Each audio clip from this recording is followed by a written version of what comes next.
Rahul Shrivastava, and we're also going to dig deep in terms of what this means.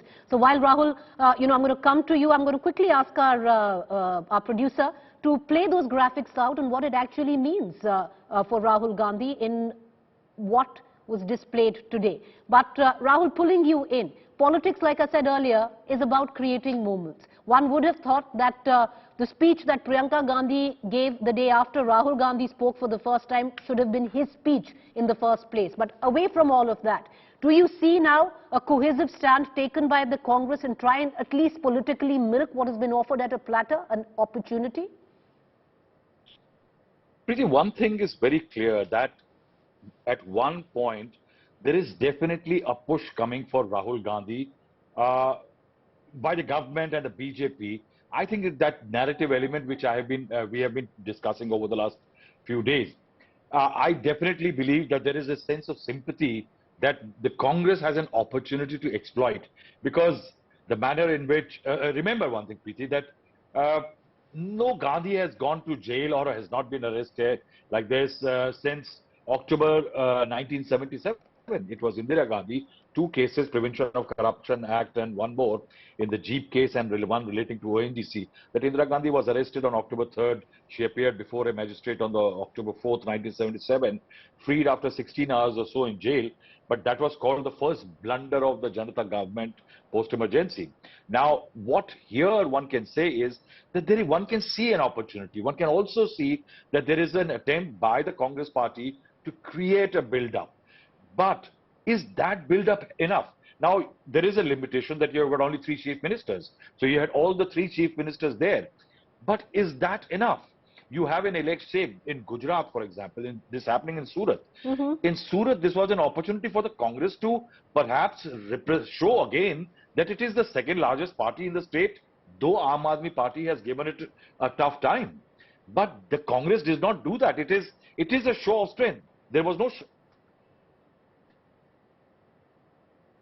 Okay. Rahul, coming back to you. We can hear you. Just want to pull in Maushmi just for a brief while.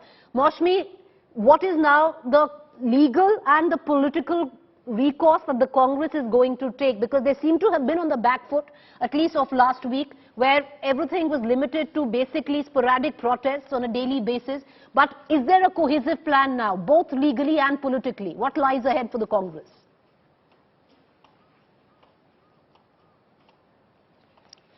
Preeti, one thing I'd like to add to what Rahul was saying, Rahul Shrivastava was saying, is that, it is, you can say that's a show of strength, but after all, Congress will have to move beyond the optics, beyond the Bharat Jodo Yatra, beyond the, Adhiveshan, beyond what Rahul Gandhi said in Cambridge. Are you holistically reorganizing and rejuvenating your party? Are you addressing the key deficiencies that your party is dealing with? Is it just a booster dose for a viral political viral fever that the Congress is dealing with? So that's the big question, which I still think, despite all the show of strength and the schedules of protests, the Congress has failed to address. The other thing is, we do believe that the Bharat Jodo Yatra 2.0 is being expedited and could be advanced, because now Rahul Gandhi is out of the parliament and there's an entry ban for him. He's disqualified. So that could be advanced to, in fact, put in a big push and reach out to the masses with this issue. On the other hand, several state units have also been energized. But how far-reaching will that actually convert into voters for the Congress in the election year is the big question. All right. Okay, Maushmi, while you conclude your point, visuals coming in. These are visuals of 12 Tughlaq Lane, Rahul Gandhi's residence. So after a day out in Surat, Rahul Gandhi is back, just cutting you across to these visuals for a brief while. That's 12 Tughlaq Lane. Well, he's supposed to be out of there very soon in any case, because he's been given the eviction notice. He's accepted it, saying he's going to leave his official residence as an MP.